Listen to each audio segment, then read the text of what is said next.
Je suis avocate depuis très longtemps et juge depuis un certain temps maintenant, et je ne me souviens pas d'une affaire aussi monstrueuse que celle-ci. Ce qui s'est passé le 25 octobre 2023 qui a privé Prince McCree, dit de son nom, Prince McCree, de sa vie, de son avenir, de son amour et de son lien avec les membres de sa famille est impardonnable.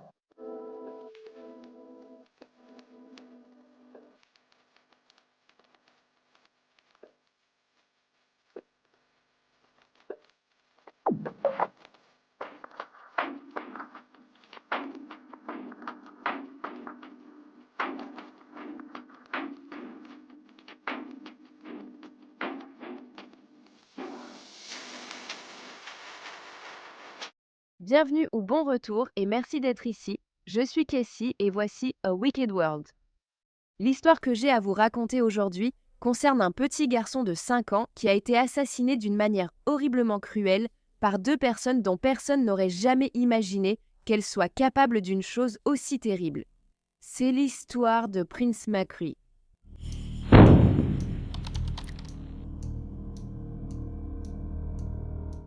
Prince Rashawn McCree est né le 23 décembre 2017 de sa mère, Jordan Barger, et de son père, Darren McCree, à Milwaukee, dans le Wisconsin. C'était un petit garçon doux, joyeux, turbulent et toujours heureux. Prince adorait jouer aux jeux vidéo et il aimait les super-héros, surtout Spider-Man. Prince avait aussi deux frères et sœurs plus jeunes, un frère et une sœur. Le matin du 25 octobre 2023, Prince devait aller à l'école. Cependant, il s'est réveillé en se sentant mal. Il avait mal à la gorge, alors sa mère a décidé de le garder à la maison ce jour-là. Peu après, Prince a pris le téléphone de sa mère, qui le lui a donné avant de retourner se coucher. Vers 9 heures, la batterie du téléphone était presque vide, alors Prince l'a rendu à sa mère et lui a dit qu'il descendait au sous-sol de leur résidence pour jouer à des jeux vidéo. Ce qu'il faisait fréquemment avec leur voisin de 27 ans sans emploi, David Pitera. La composition des habitants de cette maison est un peu complexe. La famille de Prince louait le grenier ainsi qu'une partie du premier étage de la maison. Ensuite, la propriétaire de la maison, qui était une amie de longue date des familles, occupait l'autre moitié du premier étage ainsi que le rez-de-chaussée de la maison avec ses deux enfants adolescents. Ensuite, David, âgé de 27 ans, qui n'avait aucun lien de parenté, vivait au sous-sol. Donc, la mère de Prince était retournée se coucher, pensant que son fils était au sous-sol en train de jouer aux jeux vidéo avec David. Lorsqu'elle s'est réveillée vers 13h, Cécile, la mère de Prince a emprunté la voiture du propriétaire de la maison et est partie avec le fils du propriétaire, Eric Mendoza, âgé de 15 ans, pour aller chercher à manger. À leur retour, la mère est allée chercher Prince au sous-sol, mais il n'y était pas. Alors, elle a demandé à David s'il avait vu Prince, puisqu'elle pensait qu'ils jouaient ensemble aux jeux vidéo plus tôt. Mais il a affirmé qu'il n'avait pas vu le garçon de toute la journée. Elle n'avait aucune idée d'où se trouvait son fils. Elle a commencé à chercher dans la maison, mais ne l'a pas trouvé, alors elle est sortie pour chercher aussi, mais elle n'a toujours pas trouvé Prince nulle part. Jordan a appelé la police pour signaler la disparition du garçon depuis leur maison de Milwaukee. Lorsque les autorités sont arrivées sur les lieux, elles ont également fouillé la maison. Cependant, elles n'ont toujours pas trouvé Prince. Par conséquent, une alerte locale pour disparition inquiétante d'enfants a été lancée. La police de Milwaukee a également demandé qu'une alerte Amber soit diffusée. Cependant, l'État ne l'a pas diffusée, estimant que les critères n'étaient pas remplis, car il n'y avait aucune information sur un éventuel suspect ou sur la voiture que ce suspect potentiel pourrait conduire. Lorsqu'un détective est descendu au sous-sol de la maison, il a remarqué ce qui semblait être du sang sur le sol en ciment, près de quelques tapis de couloir. David Patera, le jeune homme de 27 ans avec qui Prince aurait joué aux jeux vidéo plus tôt dans la journée, se trouvait également au sous-sol à ce moment-là. Et il a immédiatement essayé de déplacer les tapis de couloir pour couvrir les taches. David expliqua alors à l'agent que lui et le fils du propriétaire, Eric Mendoza, âgé de 15 ans, s'étaient simplement bousculés en jouant plus tôt et que le sang provenait du nez d'Eric. Cependant, dans la partie du sous-sol aménagée pour être la chambre de David, le détective remarqua également ce qui semblait être du sang sur une couette blanche qui recouvrait une chaise. De plus, il y avait ce qui semblait être du sang sur une couverture qui faisait office de cloison. Des chiens ont alors été appelés sur les lieux et un chien policier a signalé une odeur de décomposition humaine provenant du bas des escaliers où 3 sweatshirts étaient accrochés derrière la porte. L'un de ses sweatshirts avait été vu porté par David sur des images de vidéosurveillance prises dans la zone vers 14 heures, ce jour-là alors qu'il transportait un sac poubelle à l'extérieur. Sur ces images, une autre personne marchait également avec lui. David avait également une grande quantité de sang sur la jambe droite. À ce moment-là, la police l'a arrêté pour avoir fait obstruction. Une fois que David a été placé en garde à vue, il a affirmé qu'il n'avait aucune idée de ce qui était arrivé au petit prince, âgé de 5 ans. Selon lui et Eric Mendoza, âgé de 15 ans, étaient partis se promener cet après-midi-là près du parc Jacobus et ils étaient revenus à la maison à 14 heures. Cependant, lorsque la police a informé David que le GPS de son téléphone portable contredisait cette version, il a changé de version. David a alors dit aux enquêteurs qu'Eric Mendoza, âgé de 15 ans, voulait tuer quelqu'un depuis un certain temps. Il leur a également dit que l'adolescent n'avait jamais aimé le garçon de 5 ans et avait déjà parlé de le tuer par le passé. David a ensuite avoué que peu de temps après que Prince soit descendu au sous-sol pour jouer aux jeux vidéo avec lui, Eric les avait rejoints. À un moment donné, David avait quitté la pièce pour une raison ou une autre, et lorsqu'il est revenu, il est tombé sur Eric en train d'étrangler Prince dans la chambre du sous-sol. Il a étranglé le petit garçon jusqu'à ce qu'il reste immobile. Mais même après être tombé sur la scène, David n'a rien fait pour arrêter Eric à aucun moment. En fait, il allait même se joindre à lui. Pensant le garçon mort, Eric et David ont commencé à nettoyer les lieux. Ils ont utilisé un gros ruban adhésif noir pour attacher ses mains et ses pieds. Selon David, c'était pour qu'il puisse le mettre plus facilement dans le sac poubelle. Ensuite, ils ont bourré des chiffons dans la bouche du petit garçon et l'ont recouverte de ruban adhésif. C'était pour étouffer ses cris au cas où il serait encore en vie. Ce qu'il était encore, car peu de temps après, Prince a repris connaissance. Et quand Eric s'en est rendu compte, il a dit à David « Il faut le faire taire ». Alors David, âgé de 27 ans, a commencé à frapper le petit garçon de 5 ans pour tenter de le faire taire. Quand cela ne l'a pas tué, Eric a pris le relais, piétinant sa tête encore et encore. Mais Prince était toujours en vie, continuant à gémir, comme l'a dit David.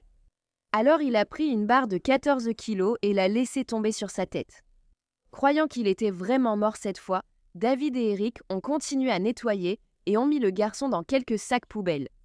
Prince a alors recommencé à faire du bruit, alors ils ont pris des clubs de golf et l'ont frappé à la tête. Une fois qu'ils ont sorti le corps de Prince dans les sacs poubelles, on a de nouveau entendu le petit garçon gémir. En réponse, David a saisi un bain d'oiseau en béton et l'a laissé tomber 2 fois sur la tête de Prince. Il n'a alors plus fait aucun bruit. Le plan était maintenant de jeter le corps de Prince dans une canalisation d'égout. Mais après avoir réalisé qu'il était trop lourd, Eric et David l'ont plutôt transporté jusqu'à une benne à ordures et s'y sont débarrassés de son corps. Lorsque les deux sont revenus à la maison, Eric aurait utilisé de l'eau savonneuse et un chiffon pour nettoyer le sang sur le sol du sous-sol. Selon David, il ne voulait rien de tout cela et il aimait cet enfant, en parlant de Prince. Il a également déclaré que son premier réflexe avait été de couvrir Eric. Le jeune homme de 27 ans avait même aidé à chercher Prince dans les heures qui ont suivi sa disparition.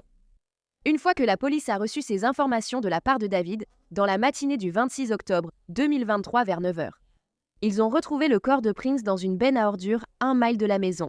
Le garçon était recroquevillé en position fétale, attaché avec du ruban adhésif. Et il avait des blessures dues à un traumatisme contondant, exactement comme David l'avait décrit. David Pachera, âgé de 27 ans, et Eric Mendoza, âgé de 15 ans, ont tous deux été inculpés d'homicide volontaire au premier degré. Et bien qu'Eric ait d'abord été inculpé en tant que mineur, il a ensuite été inculpé en tant qu'adulte. Lorsque l'adolescent a été arrêté pour la première fois, il a nié avoir fait quoi que ce soit pour nuire à Prince.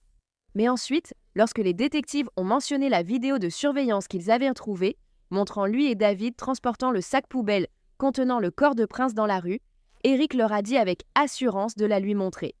Lorsqu'on lui a montré cette vidéo où lui et David transportèrent le sac poubelle dans la rue, Eric a affirmé que le sac ne contenait que des ordures et qu'il n'avait aucune idée d'où se trouvait Prince. Mais à la fin, la détective a réussi à lui faire avouer qu'il avait étranglé Prince, âgé de 5 ans. Eric a également admis avoir poignardé sans les tuer 3 autres personnes seulement 2 jours avant la mort du garçon. Selon le garçon de 15 ans, le 23 octobre, il s'ennuyait et ressentait une énergie refoulée en lui. Alors, il était sorti dans les rues de Milwaukee et avait poignardé sa première victime, un homme qui était au téléphone à l'arrière. Il avait tellement envie de poignarder quelqu'un et a ressenti une montée d'adrénaline après l'avoir fait. Cependant, il a aussi dit qu'il s'était senti mal après avoir commis 7 agressions au couteau. Pourtant, il l'a fait encore 2 fois et a tué Prince. Ça a du sens. Ni Eric Mendoza ni David Pachura n'avaient de casier judiciaire, et il semblait que personne n'aurait pu prédire leurs crimes odieux. La police a fini par retrouver un couteau papillon à manche noire dans la maison lors de leur perquisition. Et Eric a confirmé que c'était le couteau qu'il avait utilisé lors des 3 agressions au couteau distinct. 2 autres preuves ont aussi été retrouvées sur place. Un rouleau vide de ruban adhésif toilé et du ruban d'emballage transparent, correspondant à celui qui avait été utilisé pour maintenir les chiffons bâillons dans la bouche de Prince. En juin 2024, David Patera a accepté un accord de plaidoyer, plaidant coupable de l'accusation d'homicide intentionnel au premier degré. En échange de son plaidoyer, les autres accusations ont été abandonnées. Lors de son audience de condamnation, David Patera a déclaré qu'il ne méritait plus jamais d'être un homme libre. Pour son rôle dans le meurtre de Prince, il a ajouté que si le Wisconsin avait la peine de mort, il la mériterait. Il a également déclaré « Nous ne pouvons pas revenir en arrière, nous ne pouvons qu'avancer. Prince ne le peut pas, mais moi, oui. Et ce n'est pas juste. » Je suis d'accord avec ce que la dernière tante a dit à propos de la peine de mort. C'est dommage que nous ne l'ayons pas ici parce que, pour mon implication, je pense que la mort serait juste. Mais nous n'avons que la prison à vie sans possibilité de libération conditionnelle. Et je pense que je devrais recevoir la prison à vie sans possibilité de libération conditionnelle pour mon implication. Et je sais que cela va à l'encontre de ce que dit M. Russell, mais le regret et la culpabilité. J'ai eu beaucoup de temps pour réfléchir à tout ça, et ça n'aurait jamais dû arriver. Si je pouvais changer ça, je le ferais, mais on ne peut pas revenir en arrière ni modifier le passé. Il ne reste qu'à avancer. Et Prince ne peut plus faire ça maintenant. Mais moi, je peux, et ce n'est pas juste. Et je ne pense pas que la famille le ferait. Je sais qu'ils ont dit que, vous savez, pour être tout à fait honnête, je suis surpris qu'ils n'aient pas essayé de me tomber dessus à fond. Et pour ce qu'ils ont fait, tu sais, c'est grand de leur part, je ne vais pas mentir. Mais s'il n'y a aucune possibilité que je bénéficie d'une libération conditionnelle, je ne pense pas que je devrais l'obtenir. Je ne pense pas. Mais je doute de pouvoir me pardonner un jour. Ils montrent qu'ils sont capables de me pardonner, mais je ne pourrais pas me pardonner dans cette situation. Je ne pourrais pas. Le juge serait d'accord avec sa déclaration et il a été condamné à la prison à vie sans possibilité de libération conditionnelle. Le passage à tabac brutal et odieux de cet enfant de 5 ans, un innocent, n'aurait jamais dû avoir lieu. Tout ce qu'il voulait, c'était être ton ami. Tout ce qu'il voulait, c'était jouer à Spider-Man. Être un super-héros, lire des livres, faire les choses que font les enfants de 5 ans, jouer dans l'air de jeu.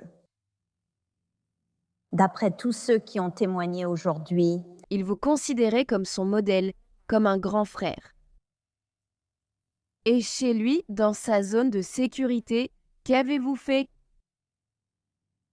Mais Prince est descendu au sous-sol et vous et Eric lui avez ôté la vie. Les membres de la famille de Prince s'exprimeraient aussi au tribunal et sa mère, Jordan Barger, dirait que son fils cherchait à se faire un nouvel ami chaque jour. Elle a poursuivi en déclarant « Mon bébé l'aimait et savoir que tout cela est arrivé, je ne comprends pas comment il peut rester là et dire qu'il aimait mon fils. » Stacey Jones, la grand-mère de Prince, a également déclaré que David avait condamné la famille à une peine de prison à vie. Une peine qui les a privés de la chance de voir Prince devenir un homme. Elle a dit « Nous sommes tristes, confus, brisés et perdus. Nous nous sentons trahis car nous faisions confiance à David. » Eric Mendoza fait toujours face à plusieurs chefs d'accusation criminels, notamment homicide volontaire au premier degré, dissimulation de cadavres et maltraitance d'enfants ayant entraîné la mort. Un examen de compétences a été ordonné pour lui. En avril 2024, la loi Prince a été promulguée, ce qui élargit les alertes pour personnes disparues concernant les enfants dans le Wisconsin. Une nouvelle alerte violette inclut désormais les enfants disparus de moins de 10 ans et les enfants de moins de 18 ans qui sont considérés comme incapables de rentrer chez eux sans aide en raison d'un handicap. Débordant d'émotions, la famille de Prince Macri s'est serrée très fort les uns contre les autres. Ce petit garçon de 5 ans a toujours voulu être un super-héros. La nouvelle loi qui porte son nom vise à épargner à d'autres des tragédies similaires. Est-ce une autre façon pour lui d'être un héros? Doran Macri est le père de Prince. Il pense que la loi Prince, qui élargit les critères pour lancer des alertes concernant les enfants disparus, rend hommage à la vie de son fils. Les funérailles de Prince ont eu lieu le mardi 7 novembre 2023 à l'église Discovery à Oak Creek, dans le Wisconsin. Dans sa nécrologie, sa famille a rédigé un poème pour le garçon, intitulé « Prince rendu parfait ». Il est écrit « Une création un peu trop parfaite pour la terre, une lumière qui pouvait illuminer n'importe quelle pièce, un trésor plus précieux que ce que l'œil pouvait voir. Un aperçu du paradis ici même sur terre. Un être céleste en mission terrestre, simplement de passage sur son chemin. Être fait parfait, attirer notre attention, être notre guide, être notre bijou qui brille si fort, éclairer nos chemins et nous montrer la voie. Une voix trop douce, un sourire trop gentil, une image gravée dans nos cœurs pour l'éternité, parce que nous l'avons rencontré sur son chemin vers la perfection. Alors souris, mon beau bébé, car Prince est fait parfait.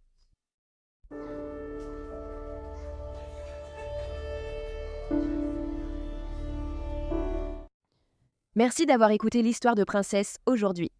Je ne comprends pas comment une femme de 27 ans pourrait surprendre une fille de 15 ans en train d'attaquer brutalement un enfant et ne rien faire.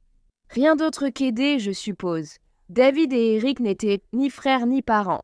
Ils vivaient simplement dans la même maison. Alors pourquoi David, qui était bien plus âgé qu'Eric, n'aurait-il rien fait pour l'arrêter? C'est très étrange et ça n'a tout simplement aucun sens. Et ça me fait penser qu'il y a plus dans cette histoire. Qu'en penses-tu? Donc si tu aimes les histoires criminelles et que tu veux que je te les raconte, n'oublie pas d'appuyer sur le bouton s'abonner juste en dessous. Active aussi les notifications pour être informé dès que je publie une vidéo, ce qui arrive au moins 3 fois par semaine. Merci d'avoir suivi Un Monde Maléfique. À bientôt, prenez soin de vous. Merci à tous les mécènes d'Un Monde Maléfique. Maintenant, il y a encore plus de contenu d'Un Monde Maléfique sur Patreon. Alors allez voir sur patreon.com Un Monde Maléfique ou utilisez l'application Patreon. Vous aurez accès à des vidéos exclusives chaque mois et bien plus encore. Tout soutien aide vraiment à s'assurer que les victimes ne soient jamais oubliées et à mettre en lumière les failles de la société liées à chaque affaire. Avez-vous une affaire à me suggérer pour que je la traite? Si c'est le cas, envoyez-moi un email à awickedworldtruecrime@awickedworldtruecrime@gmail.com.